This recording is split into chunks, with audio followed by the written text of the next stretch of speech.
मित्रांनो, जय शिवराय. जालना जिल्ह्यातील उटोवादी या गावात सध्या आपण आहे. एक मोठं मैदान संपन्न झालं.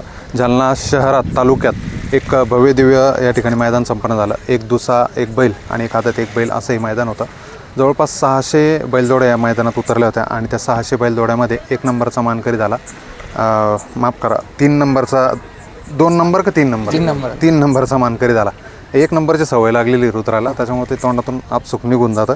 पण 3 नंबरचा मानकरी झाला आज. आणि सकाळपासून गटापासून सगळ्यांचा फोकस होता की रुद्र आज 1 नंबर करणार आहे मैदानात. किती दिवस झाले आपल्याला मुलाखत करायला? एक 10 दिवस झाले असेल. 10 दिवस झाले. 10 दिवसात हा फायनलचा गुलाल आता तिसरा आहे. आणि त्या दिवशी पाहिला होता बीडच्या मैदानात. पण त्या दिवशी टॉपच्या गाड्या कमी होत्या. टॉपच्या कमी होत्या. हां. आणि इथं लखन आणि मोठे बैल मोठे आहेत आणि आपण आदत टाकून तर लखनला असं घाशी केली. कोण होतं रुद्रात? रुद्रामध्ये तो तेज होता. कुठला? तो तळेगावचा होता. तळेगावचा. हो बरं, आज 1 आणि 3 नंबर तळेगावच्याच मानकरी झाले. हो मानले जाईल. एकदा नाव सांगा तुमचं. आज सौरभ मैड आणि बैलाचं मालक कोण? वैभव मैड आणि श्रीराम. वैभव माहीत. वेळोवेळी आपण मुलाखती घेत असतो रुद्राच्या आणि रुद्राला चर्चेत ठेवण्याचं काम करतोय. पण रुद्रा देखील त्याचा पळ कमी करत नाही. रुद्रा हा कंटिन्यू सतत गुलालात राहतोय आणि सातत्य कुठेतरी टिकून आहे. आजारपणातून जास्त काळ आजारपणात गेला रुद्राचा. हो ते आणायच्या अगोदर पण 2 दिवस डेंगू झाला. काय 2 दिवस अगोदर त्याला डेंगू झालेला होता. त्यातून रिकवर करून परत आणला. त्याच्या मागे बीडचं मैदान झाल्यानंतर त्याला डेंगू झालेला होता.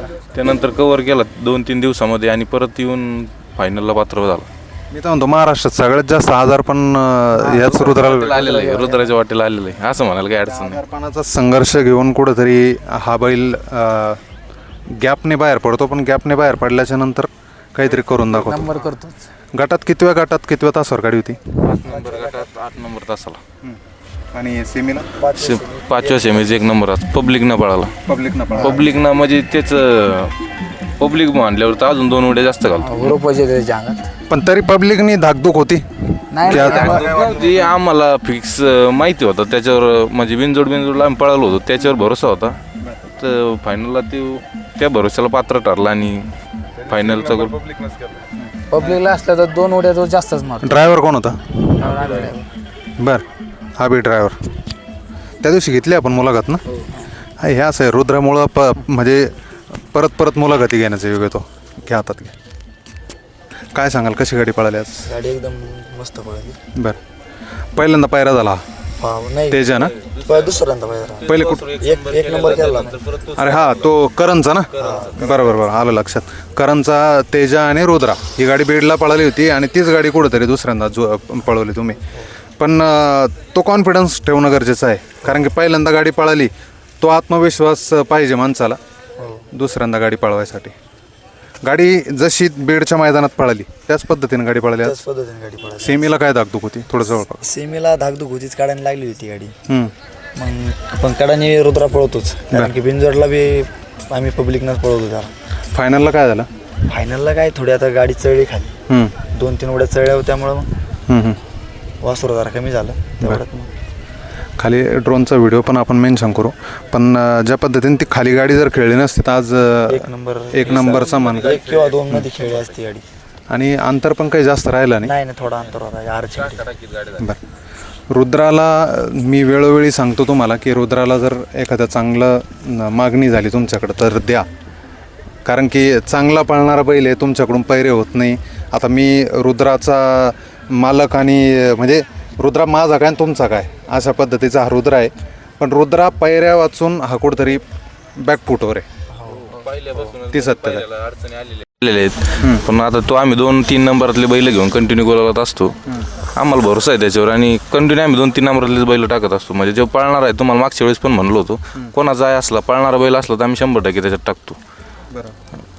तेच म्हणतो, एखाद्या चांगल्या दावणीला जर गेला रुद्रा तर 100% त्या ठिकाणी त्याला चांगले पैरे लागतील आणि चांगले त्या मालकाचंही नाव कराल तो निर्णय घ्या ना तुम्ही. का असं नेमकं? कारण की ग्रुप मोठा आहे तुमचा, त्या ग्रुपचं कष्ट भरपूर आहे आणि चांगली वस्तू कुठेतरी घडवली. मुलांचं त्याच्यावर भरपूर जीव आहे, त्यामुळे जरा त्याचा जीव अडकलेला आहे म्हणून कुणी म्हणत नाही लवकर त्याला विकायचं जरी म्हणलं तर आम्हाला मागे 1-2 वेळेस अनुभव आला. विकायचं म्हणलं होतं तर आम्ही मार खाल्ला, त्यानंतर विषय सोडून दिला त्याला विकायचं म्हणून.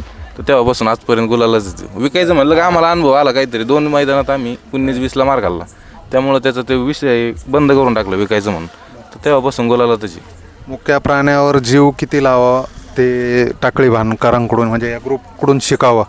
कारण जेव्हा जेव्हा विकायची गोष्ट निघते बाहेर तेव्हा रुद्रा हा त्या ठिकाणी गुलाल मिळवत नाही. है की नाही? बोला. रुद्रा पैऱ्यामुळे जरा तो कमी पडतोय. तुम्ही आता तुमचा बैल काय, रुद्रा माझा काय तुमचा काय एकच. चांगली मागणी आली बरं, विचार करू आपण. बरं. नक्कीच एक चांगला पळणारा बैल आणि वेळोवेळी आपण दाखवण्याचा प्रयत्न करतो, पण चांगले पैरे आणि चांगलं नियोजन होत नसल्या कारणानं अंधारातला बैल देखील घेऊन तुम्ही गुलाल करताय हे महत्त्वाचं आहे.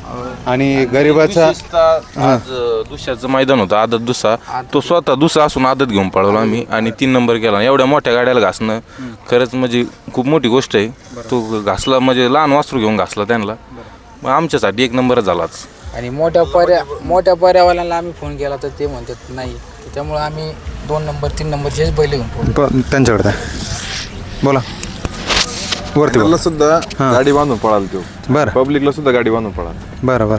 नाही, त्याच्यात ती ताकद आहे, त्याच्यात ती कला आहे आणि चांगला पळणार आहे. जवळपास आता मी 7-8 महिन्यापासून त्याच्या मुलाखती 4-5 मुलाखती आपल्या चॅनलवरती टाकल्या आणि त्या फायनलच्याच मुलाखती आपण टाकल्या ना, की त्याचा गट पास झाला किंवा क्वार्टरला गेला किंवा सेमी पास झाला म्हणून आपण त्या मुलाखती केल्या.